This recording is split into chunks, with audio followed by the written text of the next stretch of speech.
Hola, ladies and gentlemen. I'm your host, Wade Wilson, aka your friendly neighborhood Deadpool, your favorite product of Weapon X, and I'm filling in for John momentarily as we talk about the latest and greatest in Hudson County news. First of all, we've heard that former Governor Jim McGreevey is going to be running for mayor in Jersey City in 2025. He filed his campaign paperwork yesterday, and we heard just this morning, as a matter of fact, that he will be doing a campaign announcement on November 9th. That's next Thursday, 8 days from today. So we're going to tell you about that. Speaking of 2025, we heard about what's going on with the New Jersey Election Law Enforcement Commission, and Hudson County Commissioner Bill O'Day has a boatload of money right now. So we're going to tell you how that's looking, as well as the other candidates. Also in Jersey City, there's a new rule that if you have $300 in outstanding parking tickets, they're actually going to do some work on your car, meaning probably a boot or maybe even a tow. So we're going to talk about what all that means. And, also we're going to talk about a case out of Bayonne where a former employee is going on nearly 4 years suing the city for hostile work environment. The city actually won a motion. So we're going to tell you what that means, when the discovery deadline is, when the trial date is, all that and a whole lot more after this word from our sponsors.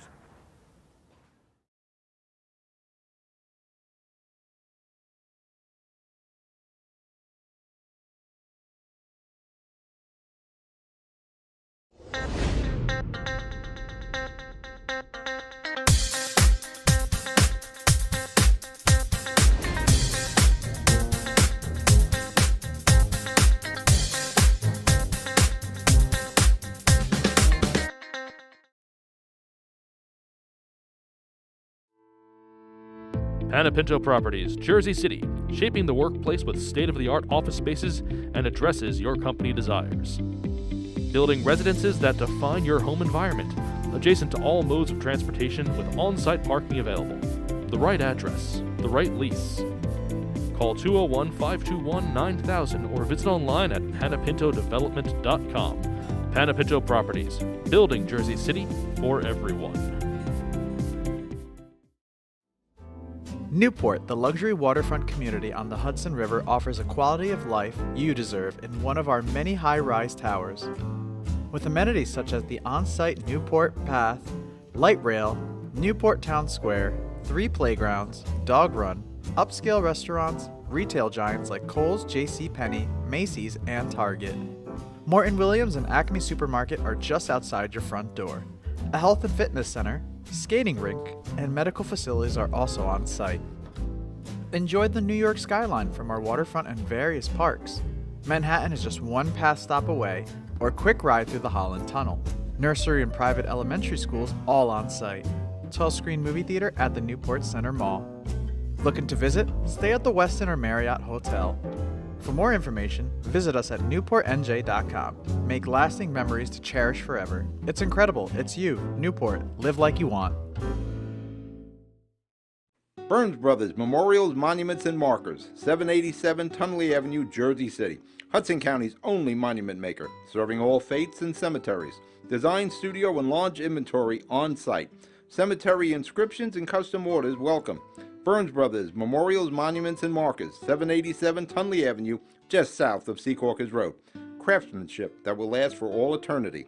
Burns Brothers, Jersey City, Albert H. Hopper, North Arlington. Visit us on the net.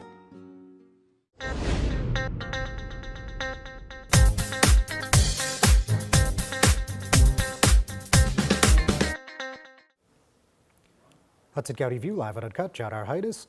Hopefully we have a lot of Marvel fans out there. You guys that have been watching for years know that I love Halloween. I'm not going to pass up an opportunity to don the costume. Now with that, let's talk a little bit about what's going on in Jersey City. Probably the biggest story here, and probably a contender, I guess, statewide, is former Governor James McGreevey running for Jersey City mayor. So as expected, he filed his D1 with the New Jersey Election Law Enforcement Commission, and essentially that's just a preliminary piece of paper that says that you're going to run for office, and it says Jim McGreevey for mayor. It's quite clear that he's going to go through with this, at least for now. And we actually heard then this morning that he's already set a day, a place, and a time for his campaign kickoff, so we'll get to that in a moment. The Jack and Roddy McGreevy Civic Association, named after his parents, was launched in September, and then at the end of that month, he sent a letter to homeowners that said he was considering another bid for office. So, we talked about that here, if you guys recall.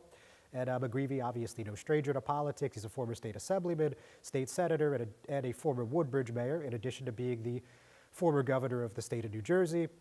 As everybody knows, he resigned in August 2004 with his infamous I'm a gay American speech, and he hasn't been involved in electoral politics, at least not directly, ever since then.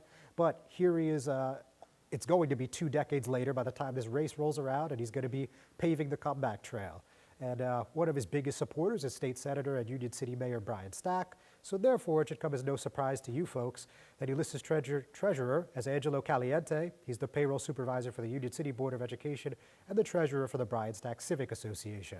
So no secret about the ties there. And also, we've talked about that 9 of the 12 Hudson County mayors have already gave de facto endorsements for McGreevy, the only holdouts being Hoboken Mayor Robbie Bala, Jersey City Mayor Stephen Fulop, and Kearney Acting Mayor Peter Santana. Of course, Fulop and McGreevy haven't been on the same political page in years, ever since McGreevy got fired from the Jersey City Employment and Training Program in January 2019. While that was a volunteer board, fortunately JCEP no longer exists, it was a board appointed by the mayor. So, that's an interesting turn of events, and certainly this is something to watch. And also, nearly forgot that, yes, when I looked at that email blast this morning, he said his campaign kickoff's El Sabor del Cafe restaurant on Thursday, November 9th.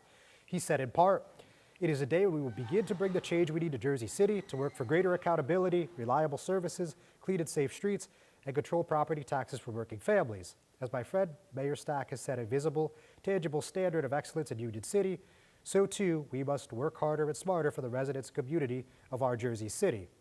Now, in my opinion, directly related, you could see that yesterday, Monday I did a story based on cash on hand and ELEC reports out of the mayoral hopefuls in Jersey City. And one of those, as I mentioned at the top of the program, is Hudson County Commissioner Bill O'Day.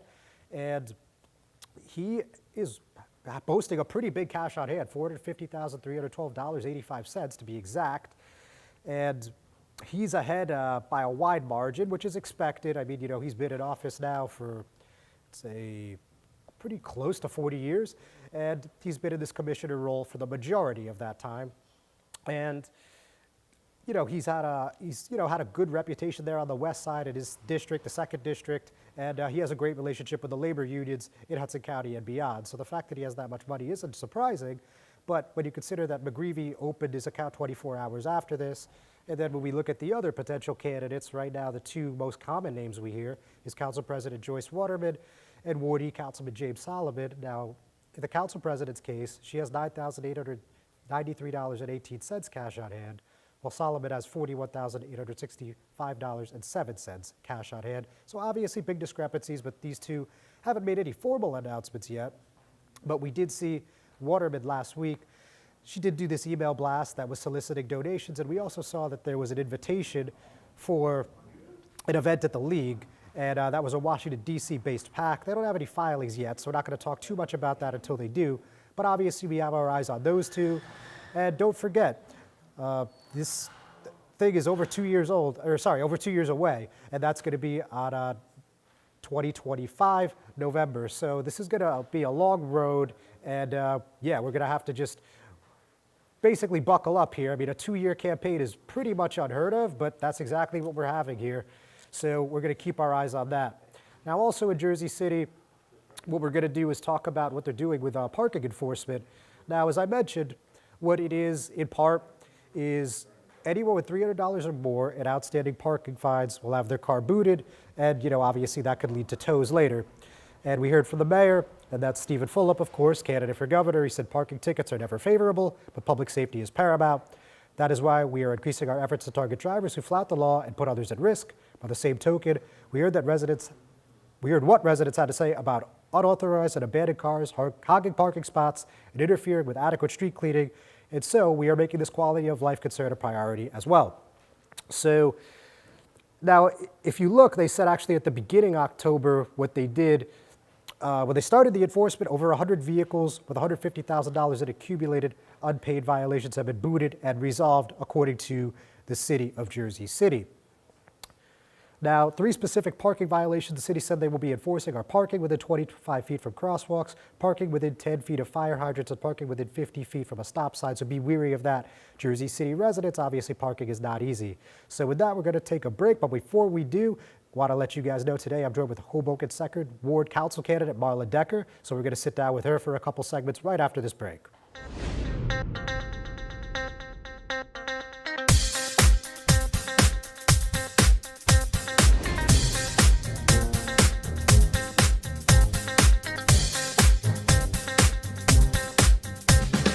Consumer Carpets, 3408 Kennedy Boulevard in the Jersey City Heights, your one-stop store for residential and commercial floor treatments, carpeting, linoleum, tiles, laminates, hardwood floors, area rugs, remnants, all major brands, all in stock. Free estimates, same-day installation. Consumer Carpets, it's savings, selection, installation. Credit cards and debit cards accepted. Financing available. Consumer Carpets, price to fit your budget, installation to fit your schedule. On the net at consumercarpets.com. Consumer Carpets, Jersey City, 201-792-27.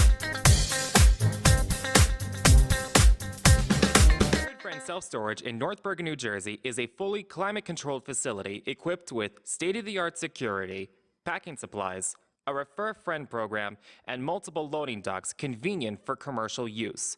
Located just off of Route 3 at 4301 Tunnelly Avenue, Route 1 and 9. Call 201-867-2444 or visit us on the web today. Good Friend Self-Storage. Let us be your good friend. Growing up can be tough on kids. So much is going on in the world that can cause depression or anxiety. Unusual behavior for more than 6 months could mean they need help. Don't wait. For real-time mental health support and counseling, call New Jersey's Children's System of Care. CSOC offers free mental health supports, substance use treatment, and services for intellectual or developmental disabilities for all kids up to age 21. Call now, 1-877-652-7624.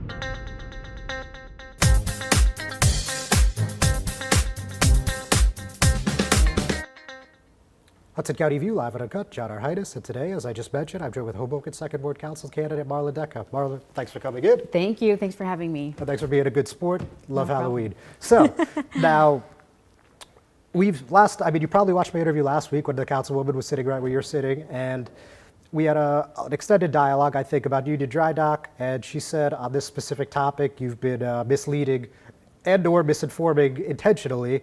And, she laid her case on why this lease is not ironclad and is flimsy, essentially. So, obviously, I'd like to hear your point of view and your take on this. I think it's the opposite. I think that she's been misleading a bit about the legal remedies that the city has. Big picture, the goal of the effort with Union Dry Dock has always been for the city to acquire the property, right? And we were in the process of eminent domain proceedings to result in the city owning the property.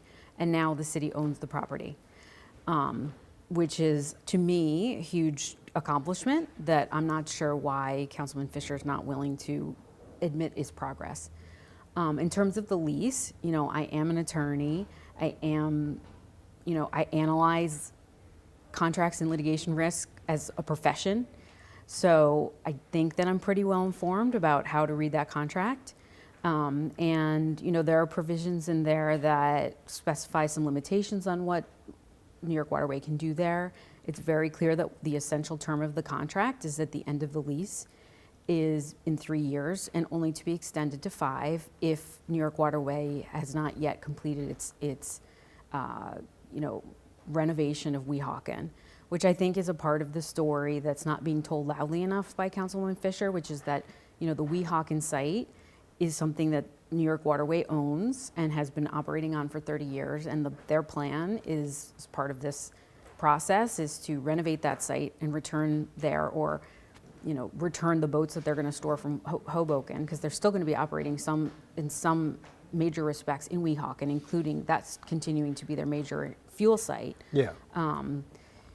that's where they go back to. So I keep having people say, well, they're not going to leave because they're going to have nowhere to go, and they're not going to shut down a major waterway or a major transportation system in the area. But it's not a binary choice between Hoboken and not operating, right? They have the property in Union in Weehawken, which they own, versus the one they don't. So, of course there's existential risk that things change, and we've already had the fight about whether or not the governor is going to use eminent domain, or that the state would use eminent domain to take property in Hoboken, and we've won that fight. So I'm not sure why the narrative is we've now put ourselves in a worse position with respect to an eminent domain acquisition by the state, when there's been this ongoing discussion between the powers that be for the last 6 years, 5 years. What do you think about her point of view, and others have shared this as well, that number one, that the Weehawken mayor, Mayor Turner, doesn't want this and will take steps to get rid of it, and number two, that NJ Transit, you could just come in on a whim and just say, hey, we're taking it back? To your second point, that is the risk that we faced, and we fought that fight. I mean, I was there when we went to New Jersey Transit's offices back in 2018 to say, no, we don't want you to do this. And I think the public and private pressure that was put on New Jersey Transit and the governor have been successful, that they, are no longer looking to do that to the Hoboken site. And I think the confidence that, we have is evidenced by the fact that there's been $1 million put into the planning of Maritime Park. Mayor Turner is behind. He may institute a fight. I mean, he's saying he will, but he's not filed anything, right? I mean, Hoboken is well ahead in terms of the leverage, right? We now own the property, versus in Weehawken, they own the property. New York Waterway owns the property, and there's no eminent domain action by the mayor of Weehawken. So I think that puts us in a better position. I think I'm not saying that there's zero risk that there won't be a regional political issue. But there'd be a risk no matter what. But there's a risk that we've now improved our position on, because we firmly own the property, and we have a term in the lease that says if they don't leave by the time it's gone, we have a pending court case, and we can go there and get a warrant to evict them. So that to me is a better position than we've been in than an eminent domain action that wasn't resolved yet. So as where New York Waterway was the owner of the property in Hoboken. Okay, so as the council rep, what could you do to help navigate this process, whether it's 3 years or 5 years down the road? I think one, it's the short term is to make sure that the community impact is as minimal as it can be, and that's holding New York Waterway accountable for its promises in terms of how it's going to operate there, what a good neighbor it's going to be, listening to feedback from the community, having a mechanism of communication that's two-way, both in terms of, hey, what are they doing on the site today? It looks like they're doing something different. Hey, let's get word out to what that is. Why do they have a barge there, or something like that? Or getting community feedback to them. Hey, you guys you're too loud. There's too much garbage. There's traffic problem, or people are parking on Sinatra, whatever it may be. I'm just hypothesizing, but making sure that those issues don't impact the quality of life of one of our most treasured assets in Hoboken, which is our public waterfront. Got it. Nearly perfect timing. Ladies and gentlemen, we're going to take a quick break. We'll be right back.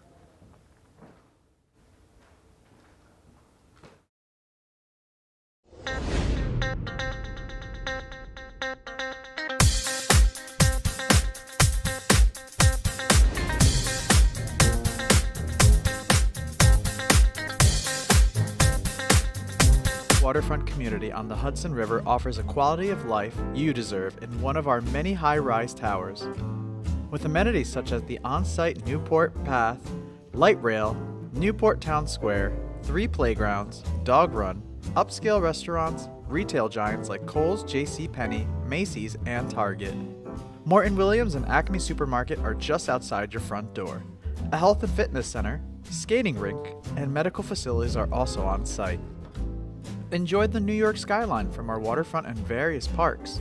Manhattan is just one pass stop away, or a quick ride through the Holland Tunnel.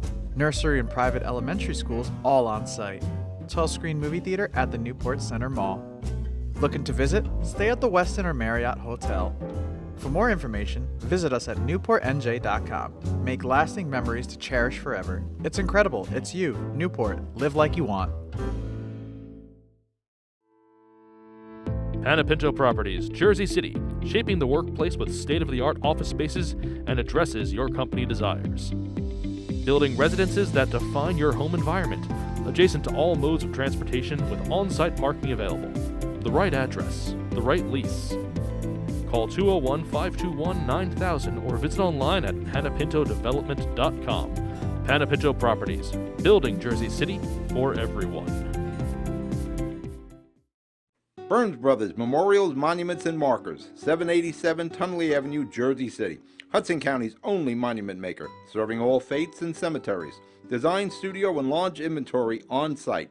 Cemetery inscriptions and custom orders welcome. Burns Brothers Memorials, Monuments, and Markers, 787 Tunley Avenue, just south of Secaucus Road. Craftsmanship that will last for all eternity. Burns Brothers, Jersey City, Albert H. Hopper, North Arlington. Visit us on the net.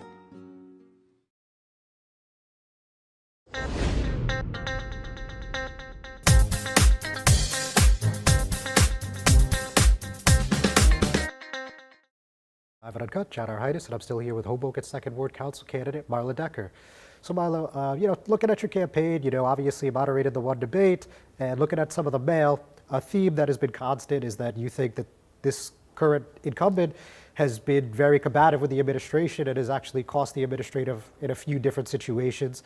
So could you just elaborate on why you feel that way? Because at the regular council meeting, right, you probably have anywhere from 30 to 50 agenda items. Probably 95% of the time the council votes yes. That at the average meeting, they'll probably fight 1, 2, 3 things. So why do you feel this way? Just sort of a pattern of watching when bigger issues come up that the public gets involved in and then the mayor gets behind. I feel like the current council person is likely to deny the mayor a win, if you will, if it's something that he's in favor of, and she likes to take the opposite position. And I think that has utility. I don't intend to be a rubber stamp, as people have used that phrase. Mm-hmm. But I think you should try to work things out and have compromises and have mutual successes. And that seems to be lacking. I know they don't really have an ongoing dialogue between the administration and the current council person. And, everybody can form a view as to why that is and who's to blame. And I'm not here to do that. But I think that at the end of the day, who that hurts is the second ward. Because there are some things as a council person you can't do. You Right. need the administration to do. And that relationship, that having someone who's the administration trusting you, trusting your judgment, trusting what you think the priorities should be for your ward, trusting that resources should be done or spent here, like those are things that I think you earn through good relationships, or accomplish is probably a better word, through good relationships and consensus building and not adversarial. Point taken. Now, you mentioned that you won't be a rubber stamp. Obviously, that's been the accusation thrown by the candidates running with the mayor's blessing, endorsement. Now, could you think of 1 or 2 initiatives that you either don't agree with in the second ward or that you think need some fine-tuning that you would like to have an ongoing dialogue and, correct, fix, however you want to look at that? Yeah, to the rubber stamp point, I just want to put it this way. I did not put in all of this work and put what is going to be a lot of effort to then just have my voice be an echo. I don't know. I just think that's a silly accusation in a lot of ways. That would stand to reason, yes. But what don't I agree with the administration that they've done? I think that, on rats, they've been completely reactive and not proactive. And I still see, okay, there's a spot here, there's a spot here. Just taking my block of 15th Street alone, you go city property, which has a lot of rats running through it. Mm-hmm. You've got my condos property that we've just really been aggressive about getting rid of our borough, but then the rats moved next door to, which is Cove, which is a different property manager, to T, back to city. So like even in a block, you have these a mix of people who need to be responsible, and the cohesiveness is just not there.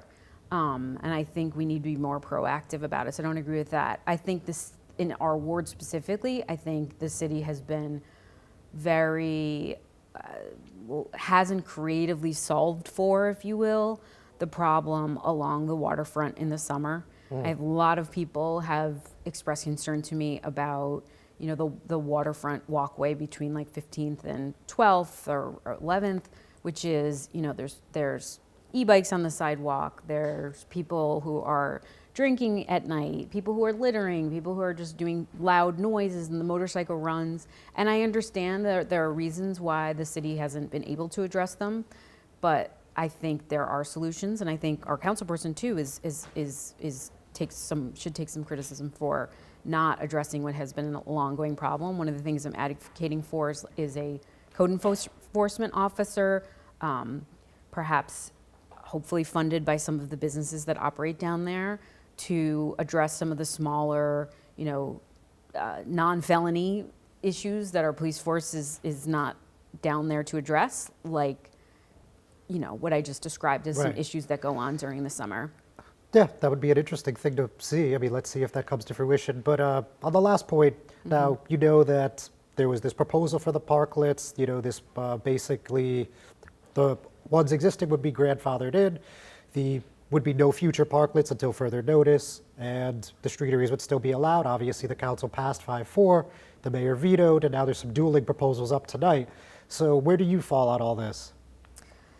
You know, I'm sensitive to both sides. You know, I think the parklets earn something like $600,000 a year for the city, whereas just restaurant business in general doesn't, right? So I would like to see a way to make them work.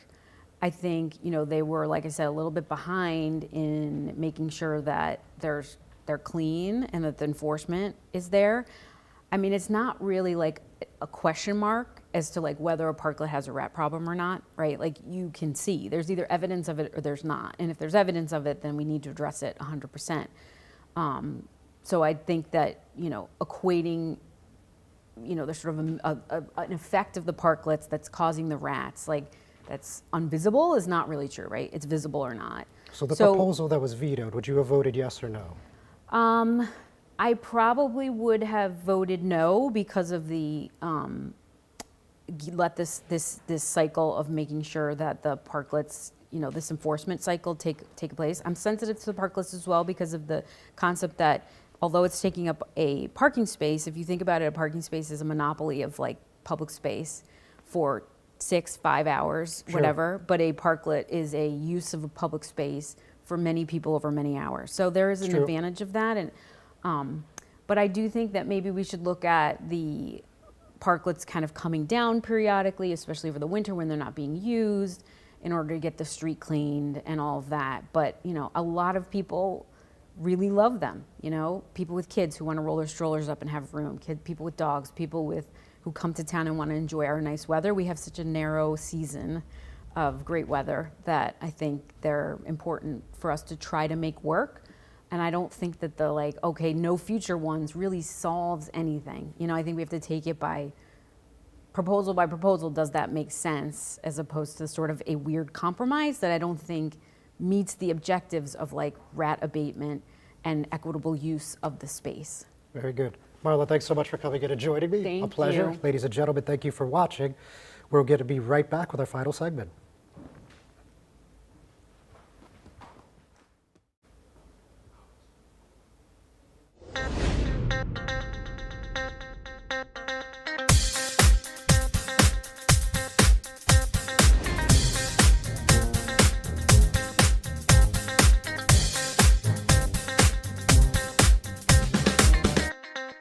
Consumer Carpets, 3408 Kennedy Boulevard in the Jersey City Heights, your one-stop store for residential and commercial floor treatments, carpeting, linoleum, tiles, laminates, hardwood floors, area rugs, remnants, all major brands, all in stock.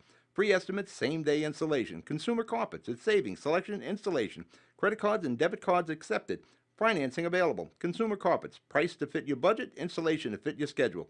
On the net at consumercarpets.com. Consumer Carpets, Jersey City, 201-792-2712. Good Friend Self Storage in North Bergen, New Jersey is a fully climate-controlled facility equipped with state-of-the-art security, packing supplies, a Refer a Friend program, and multiple loading docks convenient for commercial use. Located just off of Route 3 at 4301 Tunnelly Avenue, Route 1 and 9. Call 201-867-2444 or visit us on the web today. Good Friend Self Storage. Let us be your good friend. Growing up can be tough on kids. So much is going on in the world that can cause depression or anxiety. Unusual behavior for more than 6 months could mean they need help. Don't wait. For real-time mental health support and counseling, call New Jersey's Children's System of Care. CSOC offers free mental health supports, substance use treatment, and services for intellectual or developmental disabilities for all kids up to age 21. Call now, 1-877-652-7624. Newport, the luxury waterfront community on the Hudson River, offers a quality of life you deserve in one of our many high-rise towers. With amenities such as the on-site Newport Path, light rail, Newport Town Square, 3 playgrounds, dog run, upscale restaurants, retail giants like Kohl's, JCPenney, Macy's, and Target. Morton Williams and Acme Supermarket are just outside your front door. A health and fitness center, skating rink, and medical facilities are also on site. Enjoy the New York skyline from our waterfront and various parks. Manhattan is just one pass stop away, or quick ride through the Holland Tunnel. Nursery and private elementary schools all on site. 12-screen movie theater at the Newport Center Mall. Looking to visit? Stay at the Westin or Marriott Hotel. For more information, visit us at newportnj.com. Make lasting memories to cherish forever. It's incredible. It's you, Newport. Live like you want. Panepinto Properties, Jersey City, shaping the workplace with state-of-the-art office spaces and addresses your company desires. Building residences that define your home environment, adjacent to all modes of transportation with on-site parking available. The right address, the right lease. Call 201-521-9000 or visit online at panepintodevelopment.com.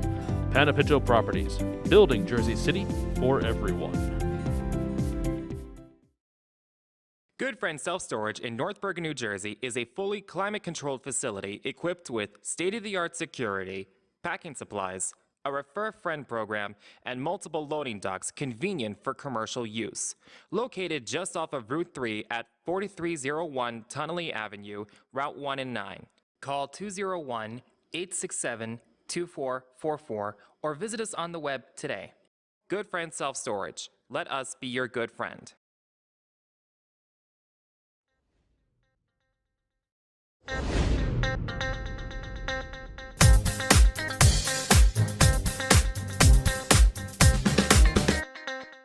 Hudson County View, live and uncut. John R. Heinis. So, a few more items before we let you go. Now, New Jersey Transit police officers, 3 to be exact, were credited for subduing an axe-wielding man, eventually deploying pepper spray at Hoboken Terminal last week. So those officers that we're talking about are Brian Rhea, Joseph Ragazzo, and Randy Vargas, all pictured. And let's just tell you what happened here. So on Wednesday, October 25th, those officers were on patrol at the Hoboken Terminal, and we heard about this on social media. Specifically, I saw it on Facebook, but I think it was on Twitter too. The officers were in the main concourse when they heard calls for help from the main waiting room. They entered the waiting room and observed a suspect wielding a large camping-style axe, obviously not something you see every day, even by Hudson standards. The suspect had the axe in hand and was aggressively advancing towards a fleeing man. And to protect the fleeing man, the officers positioned themselves between him and the armed suspect, and he did not comply with the initial request to drop the axe. Now, Rhea created distance and deployed pepper spray in an attempt to de-escalate the situation, and after additional coordinated efforts, the suspect was apprehended and the axe was recovered. We did not get any information about the individual who was arrested at this time. But we did hear from the department. They said these officers acted without pause to protect the fleeing man and every commuter in the waiting room. Their actions exemplify our New Jersey Transit Police Department core values: honor, commitment, integrity, and courage. So that's certainly a nice work by those gentlemen. No injuries reported. With that, let's talk a little bit about this settlement out of the Weehawken Board of Education. It's actually a bit old. This was approved in May, $700,000. But talking about not exactly recent, the allegations are from a 1979 sexual assault. The plaintiff was 14 years old, excuse me, an 8th grade student at Woodrow Wilson Junior High School when he was allegedly sexually abused by his assigned art teacher, Janice Tepe. And the abuse did not cease until in or about October of 1979. So this lawsuit was filed back in September 2020. It's been a while, and it was approved on May 23rd. $500,000 was to be paid within 30 days of the agreement being finalized, the remaining $200,000 by July 15th, 2024. So this is an unusual one, and of course, when you're thinking about the statute of limitations, you're able to proceed anonymously under state statute, and if this happened, doesn't matter, 10, 20, 30, 40 years ago, you could still file a claim, and that's exactly what happened here. The plaintiff, who was anonymous, is now 58 years old and living in California. So finally, talking a little bit more about Hudson County Superior Court, we have this case with the city of Bayonne and Sincere Ross. This has been since December 2019. They're still going back and forth. Ross, through her counsel, wanted the depositions to be expedited and essentially get a ruling on the spot, call for summary judgment. Not successful. There's going to be discovery with a November 30th deadline.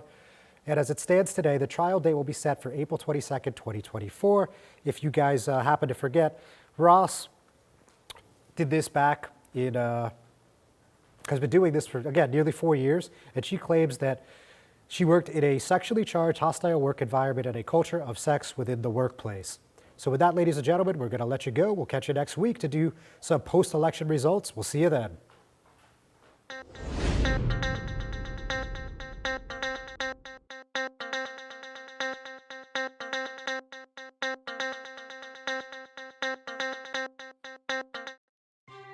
Thanks for watching Hudson Media Group.